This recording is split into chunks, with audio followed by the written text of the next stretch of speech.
어느 장례식장에서나 볼 수 있는 장면 중에 하나는 자녀들이 하나같이 내가 부모님에게 효를 다하지 못했습니다 하면서 눈물 흘리는 자책과 회한의 눈물, 그것을 우리가 볼 수가 있지요. 저는 지금까지 자녀들이 장례식장에서 나는 부모님에게 효를 다했습니다, 나는 당당합니다, 이렇게 자신 있게 말하는 자녀를 본 적이 없어요. 아마도 여러분들도 다 마찬가지일 거라 그래요. 그렇게 생각이 되는데요, 어느 자녀들이 부모님에게 효를 다했다고 생각하겠습니까? 좀 나중에 해야지, 지금은 좀 바쁘고 지금은 조금 힘드니까 나중에 해야지 하다가 부모님이 기다려주지 않죠. 그래서 우리 국민 가요 중에 불효자는 옵니다 이런 노래가 있잖아요. 모두가 다 그 노래 들으면서 다 한 번씩 눈물을 다 흘려 아마 그렇게 눈물 흘려버렸던 적이 있을 것입니다.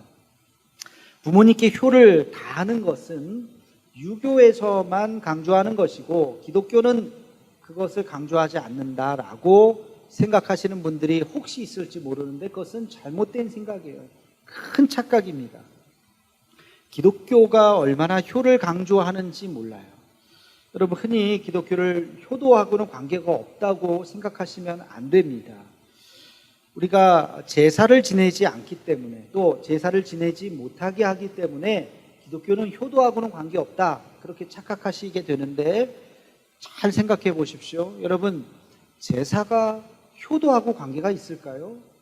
여러분, 제사는 누구를 위한 제사입니까? 죽은 사람들을 위한 거예요. 죽은 훌륭이 와서 그걸 먹고 간다고 상상하는 거죠. 그러나 실제로 그런 일은 있지도 않거니와 제사상을 아무리 상다리가 부러지게 차려놓은들 돌아가신 부모님이 와서 먹을 일도 없고, 그거는 끝나고 나면 다 자기들이 먹는 거예요.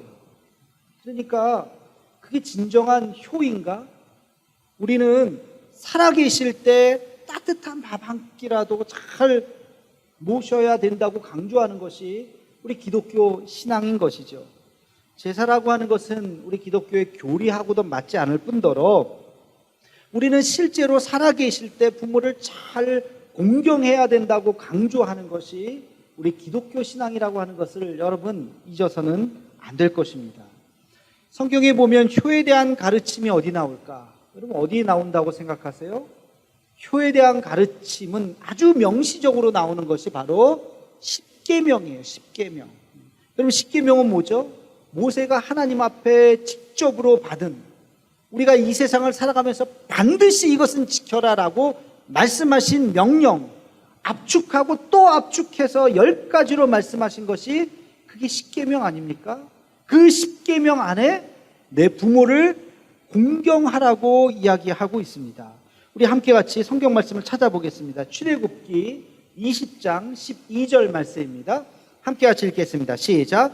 내 부모를 공경하라. 그리하면 내 하나님 여호와가 내게 준 땅에서 내 생명이 길리라. 아멘. 이 말씀을 읽어보면요, 굉장히 독특해요. 십계명 전체 중에 바로 이 말씀만 아주 독특합니다.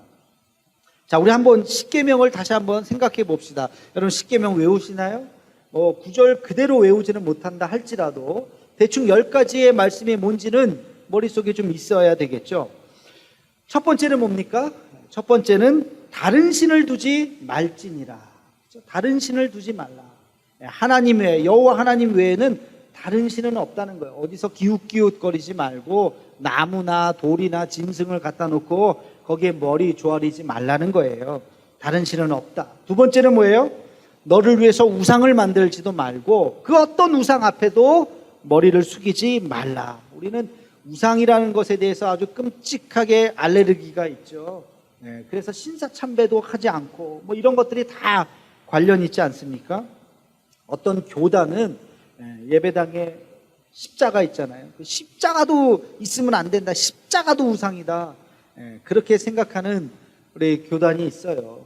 그래서 예배당 안에 우리 통합 측은 주로 이렇게 십자가를 놓지만 합동이라든지 보수적인 교단은 십자가도 그냥 새겨 놓지 않으려고 하는 그런 게 있어요. 아주 이 우상이라는 것에 대해서 알레르기가 있죠. 우리는 성경 말씀 때문에.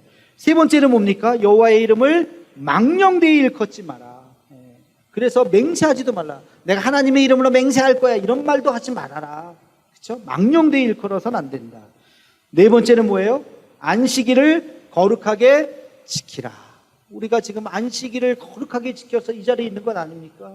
우리는 하늘이 두 쪽 나도 주일날 교회에 와야 돼요. 이래서 이 코로나 시국이 우리가 굉장히 힘들었던 거 아닙니까? 모이지도 못하게 하고 거리 두기를 하고 성전에 20%만 와라, 30%만 하라. 이제는 좀 다 올 수 있어요. 그래서 얼마나 참 다행인지 이게 십계명에 있기 때문에 그렇습니다. 다섯 번째는 뭐예요? 내 부모를 공경하라. 여섯 번째는 살인하지 말라. 일곱 번째는 간음하지 말라. 여덟 번째는 도둑질하지 말라. 아홉 번째는 거짓 증거하지 말라. 거짓말 같은 거 하지 말라. 열 번째는 뭐예요? 내 이웃을 탐하지 말라. 그 어떤 것도 탐하지 말라. 자, 말라가 많아요. 하라는 것은 뭐예요? 안식일을 거룩하게 지켜라 하는 것하고 내 부모를 공경하라. 근데 이 십계명을 가만히 놓고 보면요, 크게 두 가지로 나눌 수 있어요. 하나는 하나님과의 관계, 1계명부터 4계명까지는 하나님과의 관계요. 5계명부터 마지막 10계명까지 6가지는 사랑과의 관계에 대해서 이야기합니다. 세상 살아가면서 너희가 사랑과의 공동체 속에서, 이 사회 속에서 이것만은 지켜야 한다. 그 첫 번째가 뭐라고요? 내 부모를 공경하라. 근데 아주 독특한 것은 바로 이 내 부모를 공경하라, 대부분은 거기서 끝나요. 근데 그 다음에 그리하면 이라고 하는 단어가 있어요. 우리 다시 한번 읽어보겠습니다. 출애굽기 20장 12절 말씀 시작. 내 부모를 공경하라. 그리하면 내 하나님 여호와가 내게 준 땅에서 내 생명이 길리라. 아멘. 그리하면 단서가 붙어요. 자, 이것을 오늘 본문 말씀 에베소서 6장 2절에 보면 이렇게 표현합니다. 함께 읽겠습니다. 내 아버지와 어머니를 공경하라. 이것은 약속이 있는 첫 계명이니. 약속이 있는 첫 계명이다. 이런 표현을 했어요. 10계명 중에 약속이 있는, 너희가 이것을 지키면 내가 너희에게 이렇게 보상을 해줄게 라고 유일하게 말하는 계명이 바로 이 5계명, 내 부모를 공경하라는 거예요. 나머지는 그런 말이 하나도 붙어 있지 않습니다. 살인하지 말라, 그리하면 이런 말 없어요. 간음하지 말라, 그리하면 이런 거 없어요. 도둑질 하지 말라, 그리하면 이런 게 없다가 다 그냥 그 명령으로 끝나는 거예요. 그러나 내 부모를 공경하라, 그리하면 내가 너희에게 복을 줄 것이다. 이것이 약속이 있는 첫 계명이다. 에베소서에는 그렇게 이야기하고 있습니다. 조건부가 달려있어요. 왜 그럴까요? 그만큼 중요하기 때문에, 그만큼 우리가 안 할까봐 하나님께서는 꼭 해야 되는데, 그래서 내가 이거 너희들 꼭 지켜라 그러면 복을 줄게. 복 중에서 잘 되는 축복, 장수의 축복, 오래 사는 그런 하여튼 복을 줄 테니 너희가 이것은 꼭 지켜라 하고, 이 10계명 중에서도 아주 독특하게 내 부모를 공경하라는 이 말씀 속에 이 단서가 달려 있는 것입니다.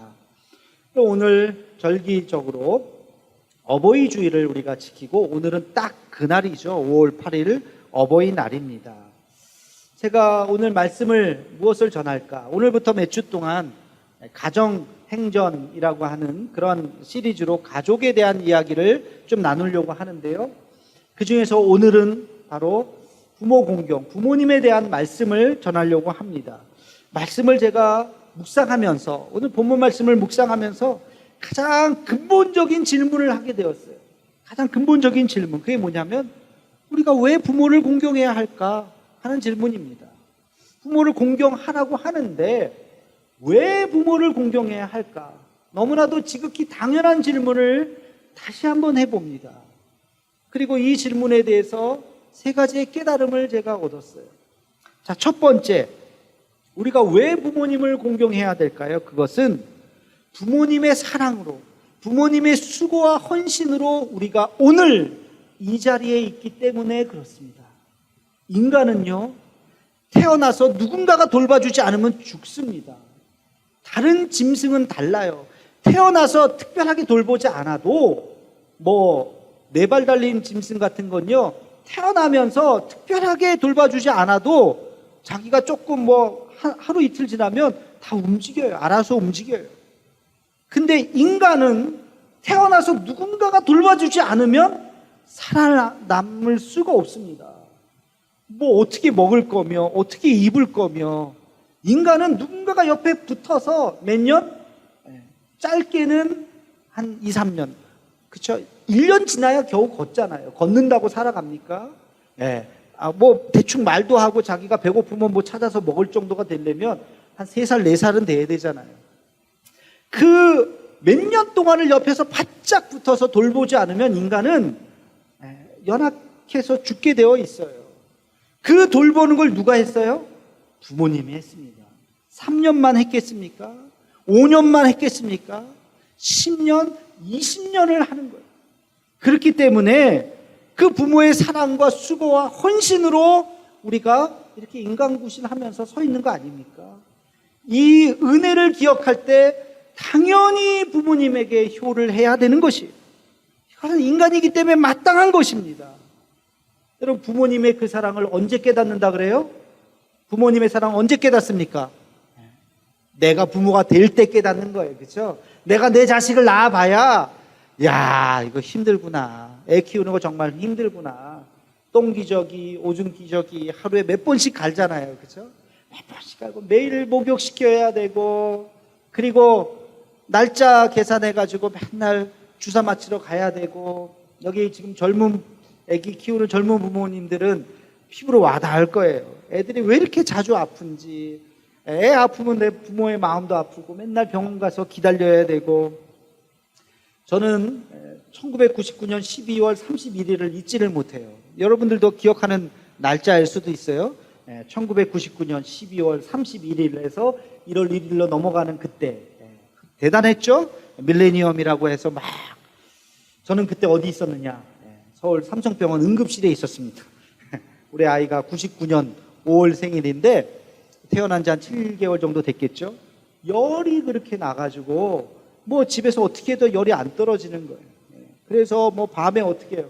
응급실에 가가지고 거기에서 밤을 새면서 기다렸던, 그래서 1월 1일을 그 응급실에서 맞이했던 2000년 1월 1일을 그 기억이 아직까지 납니다. 그렇게 정성을 다해서 우리가 자녀들을 기르죠. 특히 우리 어머니 같은 분들, 직장 생활하다가 직장 포기하고 자기 삶을 내려놓는 분들 많죠. 제가 오늘 한 영상을 봤더니 변호사예요. 여자분이 변호사인데 결혼을 해서 아이를 낳았어요. 아이를 어느 정도 이제 기르다가 다시 로펌에 가서 열심히 일을 합니다. 한 2살, 3살 됐을까요? 아이를 어디에 맡겼는데 그 선생님한테 전화가 온 거예요. 어머니, 아이가 이상해요. 아이들하고 말도 안 하고 관계도 이상하고 어머니가 좀 자세하게 돌봐야 될 것 같아요. 그 이야기를 듣고 이분의 가슴이 무너졌어요. 그날로 로펌에 사표를 냈어요. 내가 지금 뭐 때문에 일하고 있나. 그래서 사표를 내고 돌아와서 그 아이를 돌보기 시작했다는 이야기를 하시더라고요. 그게 우리들의 부모의 마음 아닙니까? 전문직이고 뭐고 내가 내 자식을 위해서 내 삶을 던지리라. 모든 부모가 다 그렇지는 않았겠지만 대부분의 부모들이 그런 마음을 가지고 자식을 기르는 거죠. 그렇게 10년, 15년, 우리 사회는 고등학교 졸업할 때까지는 부모가 잘 돌봐야 되죠. 거의 20년 가까이를 그렇게 돌보면서 기른 것이 우리 자녀들이죠. 근데 자녀들이 다 컸다고 엄마 아빠가 나한테 해준 게 뭐 있어요? 남들만큼 해준 게 뭐 있어요?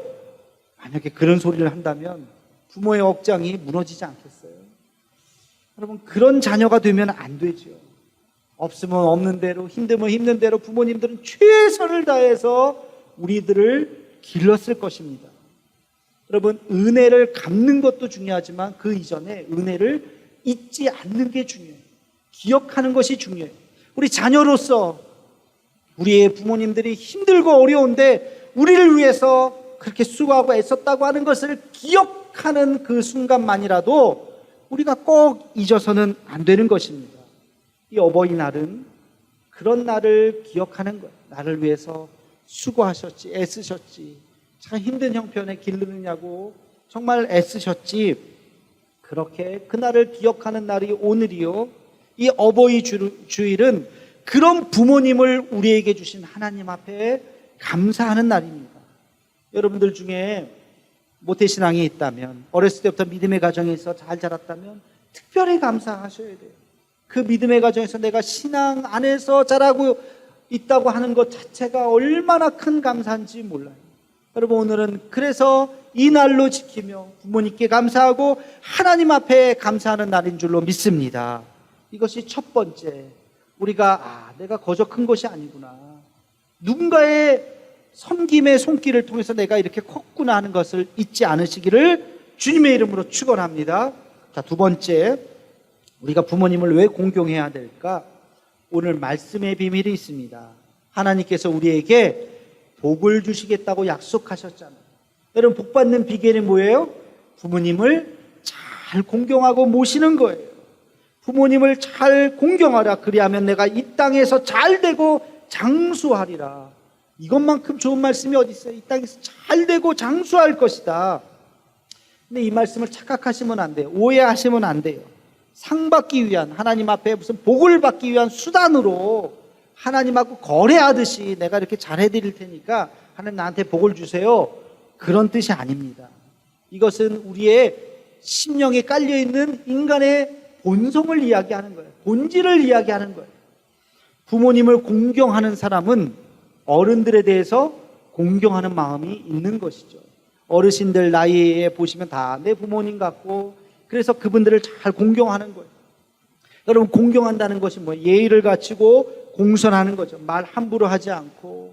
가끔 뉴스에 보면 나이 많은 사람들 지나가다가 막 젊은 사람들이 막 행패 부리고, 그 아파트 경비하시는 나이 많으신 분들에게 막 함부로 얘기하는 그런 일들을 보면 참 너무 가슴이 아파요. 어떻게 저럴 수가 있을까? 그러면 안 되죠. 그 마음의 바탕이에요. 부모님을 잘 공경하는 사람은 그 연배 되시는 어르신들을 잘 공경하는 것이요, 예의 바르고 공손하게 대하는 것입니다. 예의 바르고 공손하게 윗사람을 대하면 윗사람이 사랑할까요? 사랑하지 않을까요? 사랑하죠. 사랑하죠. 윗사람이 볼 때 어른들에게 잘하는 사람 보면 젊은이가 참 예의 바르네, 얼마나 사랑스럽겠습니까? 그렇게 사랑받으면 인생을 살면서 좋은 기회를 또 얻게 된다는 것입니다.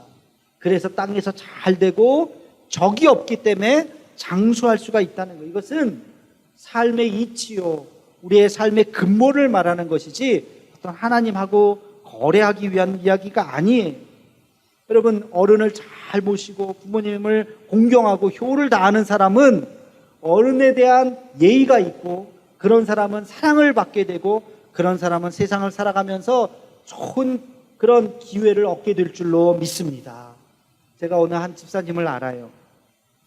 예전에 우리 교회 다니셨던, 제가 다른 교회에 있었을 때 분인데요, 그분의 사연을 들으니까 기가 막혀요. 어렸을 때 부모님이 사고로 다 돌아가셨어요. 친척 집에 길러졌고, 조금 커서는 그 집에서 나와서 여기저기 안 하는 일 없이, 못하는 일 없이 학교도 겨우겨우 졸업을 했어요.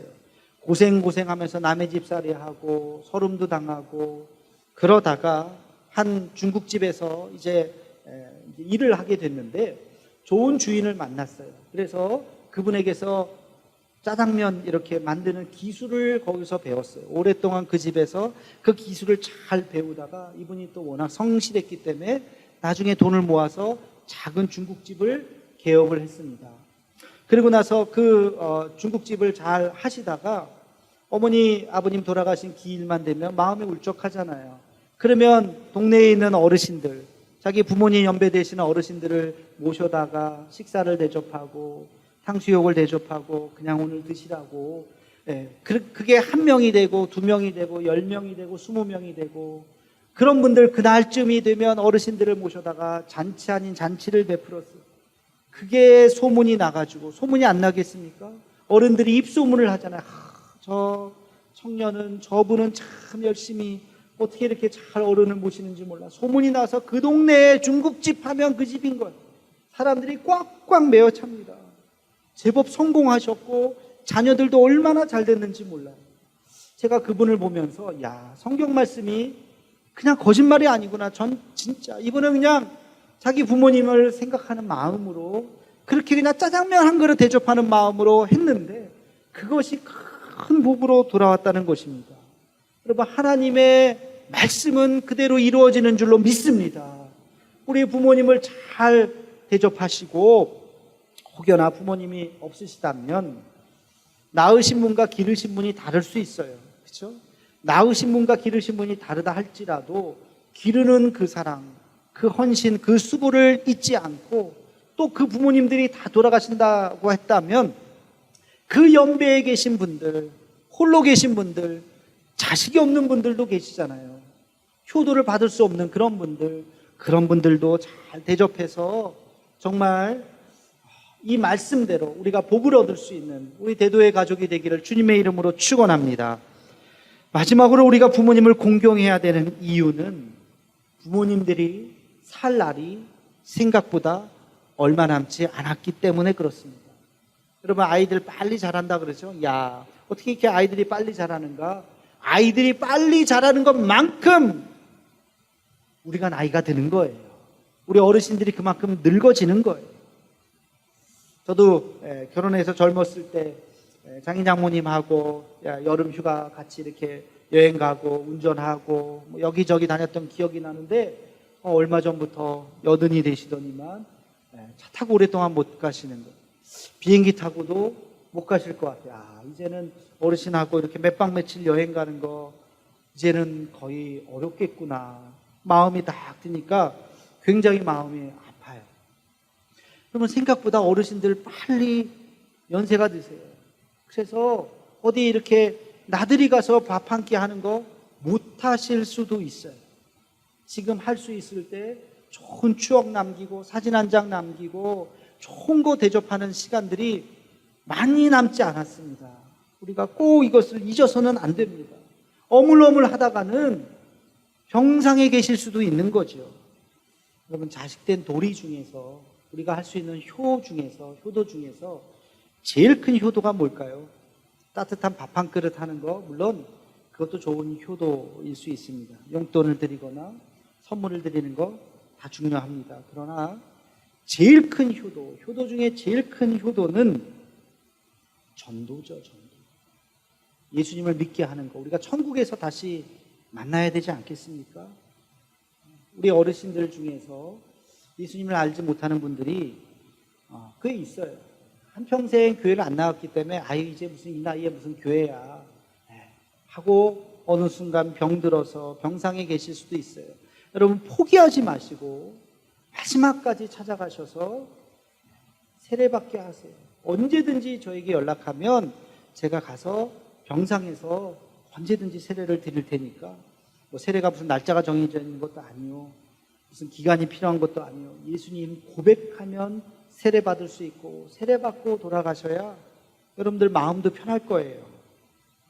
여러분, 천국에서 다시 만날 수 있도록 복음 전하는 것이 효의 마지막 우리 전도라고 하는 거, 효의 마지막은 전도라고 하는 이 사실을 여러분 꼭 잊지 말고 부모님 돌아가시기 전에 예수님 꼭 믿게 하는 우리 대도의 가족들 되기를 소망합니다. 오늘은 어버이 주일이면서 어버이날입니다. 우리를 낳으시고 길러주신 우리 부모님의 사랑을 꼭 잊지 말고 전화 한 통이라도 만나면 제일 좋겠고요. 감사하는 마음을 전하고 그리고 예수 그리스도의 그 사랑을, 그 복음을 전할 수 있는 우리 모두가 되기를 주님의 이름으로 축원합니다.